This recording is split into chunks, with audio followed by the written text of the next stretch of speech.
దేశవ్యాప్తంగా చలి పంజా విసురుతోంది. ఉష్ణోగ్రతలు కనిష్ట స్థాయికి పడిపోయాయి. ఒక్కసారిగా చలి తీవ్రత పెరగడంతో ప్రజలు వణుకుతున్నారు. బారెడు పొద్దెక్కినా సూర్యుడు దర్శనమివ్వటం లేదు.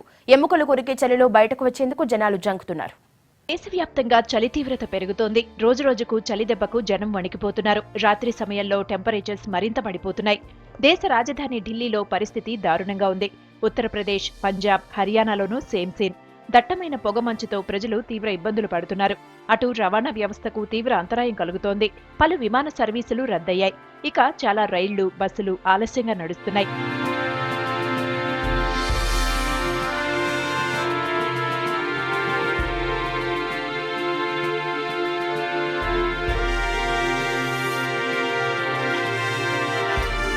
మధ్యాహ్నమైన చలి ప్రభావం తగ్గకపోవడంతో జనం ఇళ్ల నుంచి బయటకు రావడానికి భయపడుతున్నారు. ఢిల్లీలో 7 డిగ్రీల కనిష్ట ఉష్ణోగ్రత రికార్డవుతోంది.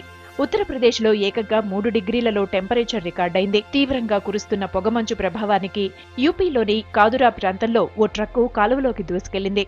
దీంతో 6 చనిపోగా 34 మంది గాయపడ్డారు.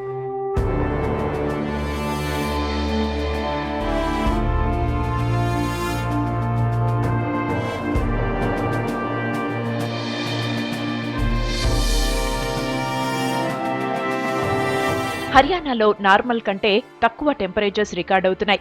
పంజాబ్లోని అమృతసర్లో టెంపరేచర్ 4 డిగ్రీలకు పడిపోయింది. చలి మంటలేసుకున్న పరిస్థితి అదుపులోకి రావటం లేదు.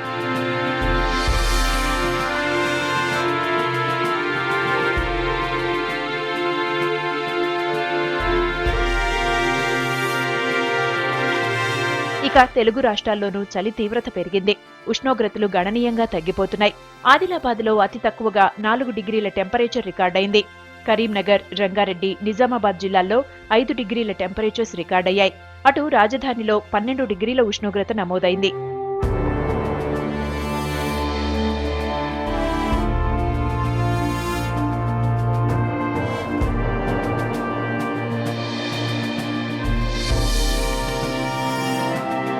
విశాఖ మన్యంలో చలి పంజా విసురుతోంది.